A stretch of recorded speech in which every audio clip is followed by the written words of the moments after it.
You have hay base. If one said, I touched this object, but I do not know whether it was Tame or Tahor, or I touched one of the objects, but I do not know which of the two touched. Rabbi Akiva's rules him Tame, but the occasion the common rule of Tame. It Rav Rossi rules him Tame in all these cases, but rules him Tahor in the case of the path.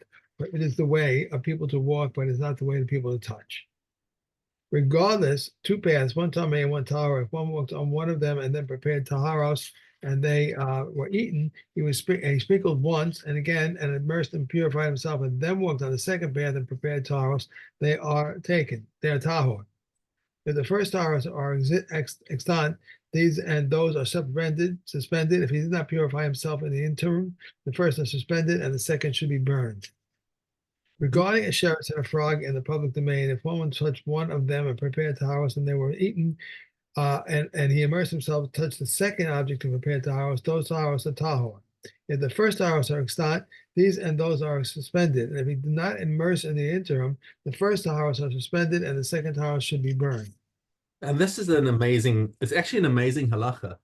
It's like one of these things with a sort of a quantum wave collapse kind of thing. I'll tell you why. It's like sort of about the double slit experiment where the results are changed based on what you know in the future. I know that. It's a very, very interesting experiment. But basically what you've got over here is a halacha where if you've got two pieces of truma in question, if one of them had already been eaten or destroyed or whatever is no longer in existence, then the second one turns out to be completely mutar, tahor, and whatever. But if you later, so they can look at this and say, oh, it's mutar. And then somebody comes and says, no, wait, I found the first piece of truma. It's actually still around. Then immediately both of them become asur. Yeah. Both of them become, they're not vadai tameh, eat, but each one is suspended. Because now the suffix applies equally to both of them as to which one is actually the tameh one. One of them must be tameh. Right. But where we said when the first one disappeared, we said about the second one, okay, well, let's just say that the first one is the one that was Tameh, and the second one is okay. But now that we've got both of them in existence, we can't say that about either of them, and both of them have to be treated lechumra. So it's one of these fascinating little halachic anomalies, which is kind of analogous to the double slit experiment, where you can change the status of something in the past based on something that happens in the future. Yeah. Just a very interesting thing. And we'll see. It's a similar case over here in Hay, a very, very similar halacha. Shnei shvilim, when you've got two paths, echad tameh v'echad tar, and we know that one of them has got a dead body buried inside the path somewhere. So one guy comes. So a guy walked on one of these things and then came and was dealing with truma or kodshim or something like that requires to be tahor. And he said, and people come and say, "Whoa, you just walked on one of those paths." He said, "Which path did you walk on?" He says, I don't know." Yeah. Comes his friend. His friend walked on the other path. Or let's say, so if we're going to say it like this. Either they went together and they split ways and they just don't remember which way they went, or we know that there's a body buried on one of these two paths and we're not sure which one. Okay, but we know that they took opposite paths. Okay, and his friend comes and also makes taros. So now we've got two people who've come with taros, and each of them has got a suffix on the taros that he did. So Rabbi Yoda says, if each one went to his own Rebbe and said, what must I do with my taros? And each guy will say, then each rabbi can say, look, I've only got you in front of me, and we can be told that the other guy is the one who walked on the Tameh path. Because what you've got over here is a suffix tum b'rishus harabim. Right? The Rishus Harabim is that path is a Rishus Harabim. Everyone can walk there, and therefore, because that's a suffix, you're okay. Okay, if they came and individually asked their questions, then they're both tahor. Then each one individually gets paskan tahor. Im nishalu shneim ke'echad. However, if they both came in front of the same rabbi and said, "What must we do with our things?" and then we got to say, "Sorry, I can't paskan either of you because both of you are in front of me. One of you is vadai tameh, right? So I've got to paskan isra on both of them."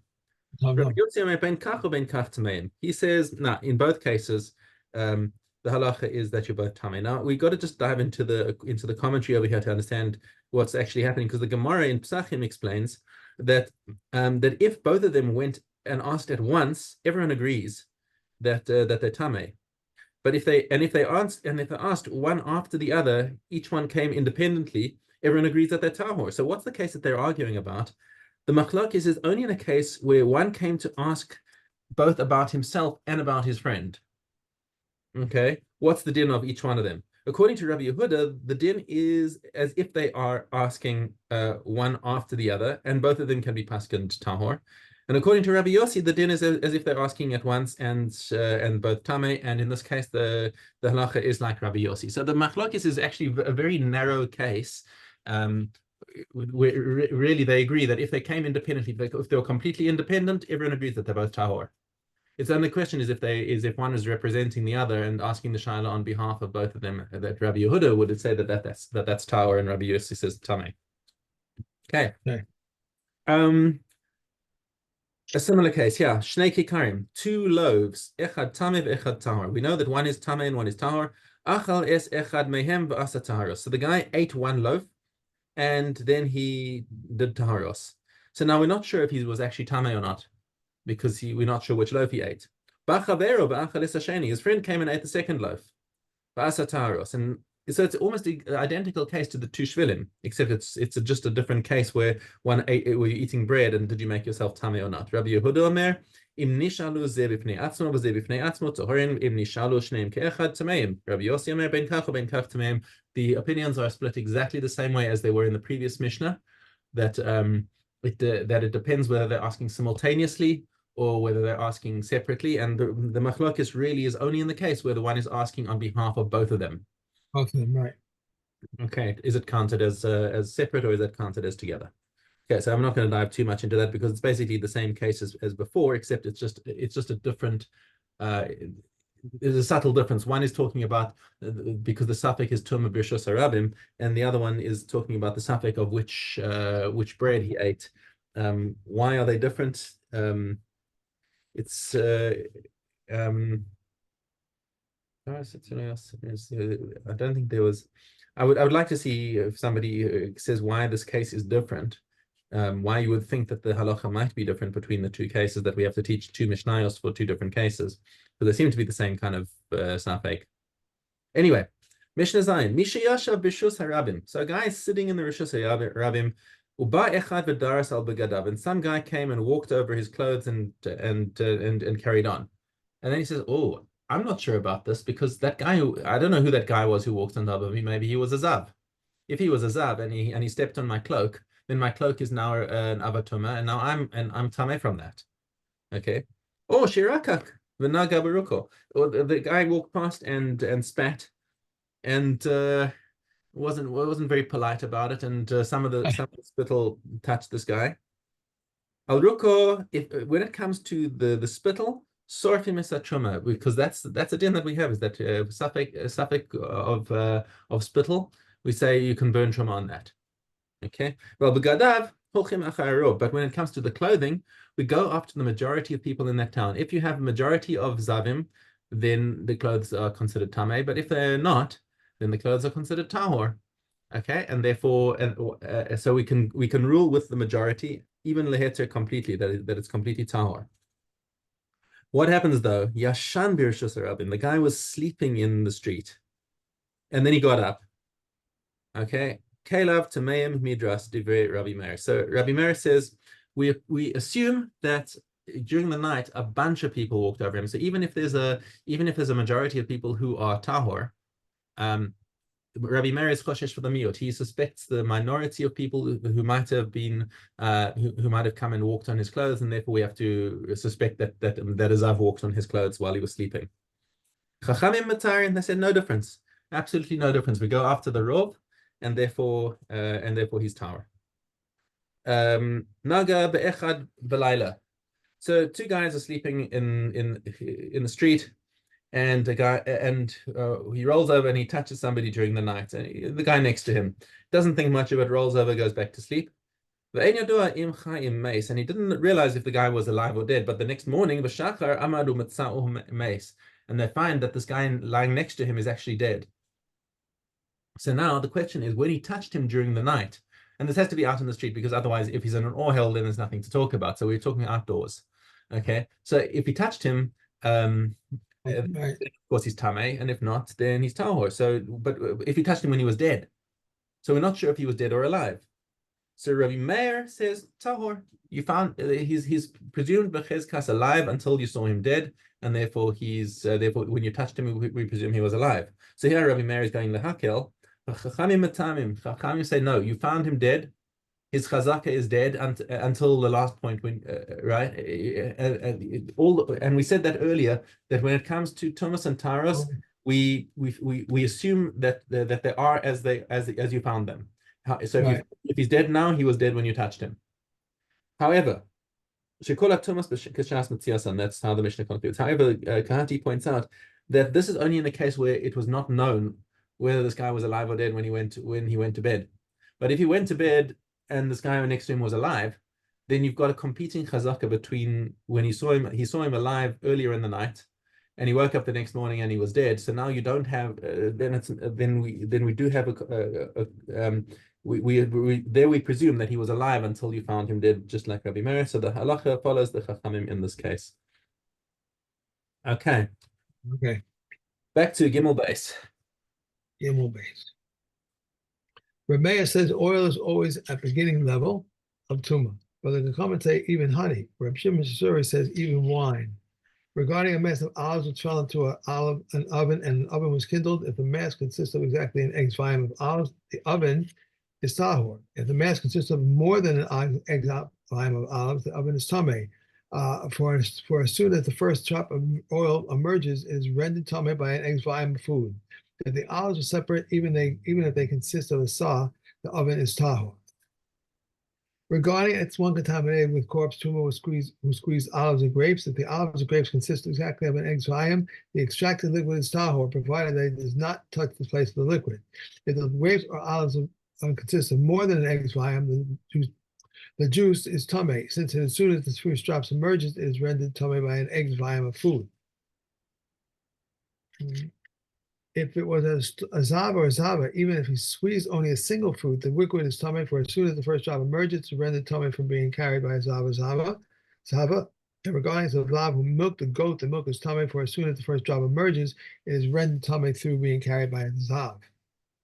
Regarding an egg's volume of food that one placed in the sun and it shrank, and similarly an olive's volume of a corpse, an olive's volume of an animal carcass, or a lentil's volume of a sheretz, and an olive's volume of a pigle, or an olive's volume of nosor, or an olive's volume of chalev, these are tahor, and one is not liable on account of for consuming pigle, nosor, and chalev.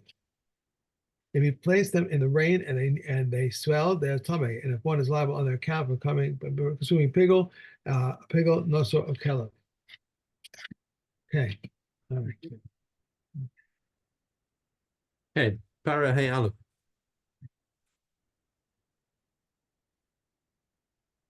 Okay. Hey Aleph. If Roman brings an earthenware vessel home for the katas purposes, he must emerge and spend the night next to the keel. The Rev Yehuda says he may even bring a small utensil from someone's home, and it is acceptable when they are all trusted with regard to katas. And for Truma, he may open the keel and take the utensil. Reb Shimon says he may take a utensil from the second row, and Reb Yusuf says from the third row. If someone immerses the utensil in katas in water and it is not suitable for consecration, he must dry it. For he immerses it in water that is suitable for consecration, he does not need it to dry. If he immerses the utensil in order to get consecrated water in it, in either case he must dry. Regarding a gourd shell that one immersed in water that is not suitable for consecration, we will consecrate mekatos in it until it becomes tameh. If the gourd shall subsequently become tameh, we will not consecrate mekatos in it. Rabbi Yeshua says one may immerse katos. One may consecrate mekatos in the shell initially. He should also be able to consecrate mekatos in it at the end. And if one may not concentrate mekatos in it at the end, he should also not be able to consecrate mekatos in it initially. In either case, one may not add consecrated water in it. Okay. Oalos. I hate coughing because that really hurts. I know. Oh, I remember that after having your surgery as well. Coughing is Uh, uh, not good. People and utensils both become tummy from a corpse. People have a stringency that utensils do not have, and utensils have a stringency that people do not have. When a utensil touches the corpse, three utensils become tummy in turn after the first utensil touches the corpse. Whereas when a person becomes tummy by touching a corpse, only two will become tummy. People have a stringency that utensils do not have. When a person is in the middle, there can be four persons and utensils that become tummy in succession. But when there is no person in the middle, there can only be three stages of contact. People in clothing both become tummy from a zav. People have a stringency that clothing does not have, and clothing has a stringency that people do not have. A person that touches the zav renders clothing tummy, whereas clothing that touches the zav does not render other clothing tummy. Clothing has a stringency that people do not have. Clothing that carries a zav renders a person tummy, whereas a person who carries a zav does not render another person tummy. A person does not convey Torah Pstuma until his soul departs, even if he is fatally wounded or even if he is morbid. Similarly, if he still binds his dead brother's wife for Yubim, releases her from Yubim, entitles his wife to eat Truma, and disqualifies her from eating Truma. Similarly, domesticated and wild animals do not convey Truma until they have died. If their heads were severed, they are tummy, even if they are still moving convulsively. The movements are like the severed tail of a lizard that is moving convulsively. Okay. Okay. Pinacles. Okay. Love. The Omer offering consisted of one isserod of flour refined from three sawers. The shtei lechem consisted of two isserod refined from three sawers. The lechem hapana consisted of 24 esserim refined from 24 sawers. The Omer offering was sifted through 13 sieves. The 13 the shtei lechem through 12, and the lechem papanim through 7. Rav Shimon says there was no set amount, and rather he brought flour that was sifted as much as necessary, as it is stated, and you shall take fine flour and you shall bake it until it is sifted as much as necessary.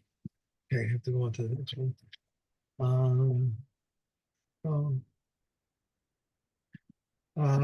Zion Olive. This Toda offering consisted of 5 Yerushalayim saws, which are usually 6 wilderness saws, 2 ephahs, the ephah is 3 saws, and 20 isaron, 10 or 11 loaves, and 10 for matzah. 10 for 11 loaves, 1 isaron per loaf, 10 for the matzah. And the matzah consisted of 3 varieties, kalos, rakikim, and revuka. These are 3 and 1/3 casserons for each variety, 3 loaves per isaron. From the Yerushalayim measure, there are 30 kav, 15 for the 11 loaves, and 15 for the matzah. 15 for the 11 loaves, and 1.5 kavs per loaf. 15 for the matzah, and the matzah consists of 3 varieties, kalos, richum, and revuka. Thus, there are 5 kavs for each variety, 2 loaves per kav, 2 loaves per kav. That's Right. it. And that's they find grinds and all and that by reason of festivals of Shabbos. At first, they are used to say these days are permitted, but all the other days are forbidden. Until Rebbe Akiva came and taught that a neder which has been nullified in part is nullified in entirety. How? In a case where mother once said, what benefits I derive from you. If one of them is permitted, then they are all permitted. When I benefit from this one and from that one, if the first one is permitted, they are all permitted. If the last one permitted, the last one is permitted, but all the others are forbidden. If one in between is permitted, from here and down are permitted, from him and up are forbidden. What benefit from this one is korban, and from this one korban. Grounds to annul each neder is needed. If one said, Kohen, have wine in respect to my tasting wine because wine is bad for the bowels. And they said to him, because old wine isn't good for you, the bowels, he's permitted aged wine. And not only is he permitted aged wine, but all wine. Calling him onions with respect to my tasting them because onions are bad for the heart. And they said to him, isn't the village onion good for the heart? And he is permitted to eat the village onion. And not only is he permitted to eat the village onion, but also all onions. And one time that remained permitted him all onions. Okay. Yeah. One. And challah. Okay. Gimel. They are liable to challah, but are exempt from Meiser's leket. Shechacha, peha, Hefka Masa Rishon, from which its truma has been set aside. Masa Sheni and Hegdish, which has been redeemed. The remainder of the Omer produce, which has not reached the third of its growth. And Elias says produce, which has not reached the third of its growth, is exempt from challah. These are liable for Meiseris, but are exempt from challah. Rice, millet, poppy seeds, sesame pulse, and less than 5/4 of grain. Sponge cakes, honey cakes, paste balls, pancakes, meduma are exempt from challah. Dough, which was first sponge cake and in the end sponge cake, is exempt from challah, and first dough and in the end sponge cake, first sponge cake and in the end dough is liable to challah, and so are kanuva cakes. Kanuva. Okay, that's it. Did you ever have kanuva? I've never had kanuva that I know of. Maybe I have, but it's We get it in the shuk. It's very, very good. I think it's made from rice or something like that. It's very good though. Okay, then we're not talking about these ones because challah it has to be from one of your 5 species of grain. Right, right. Yeah. I don't know what we say about tomorrow. I don't know if I'll make 7:45 or not. Okay, so let's play it by ear. We'll see what happens. You don't hear from me, then you know I'm out for a while. Then I'll call you. Cool, Okay. no problem. Thank you. Have a good day. Thank you. Bye.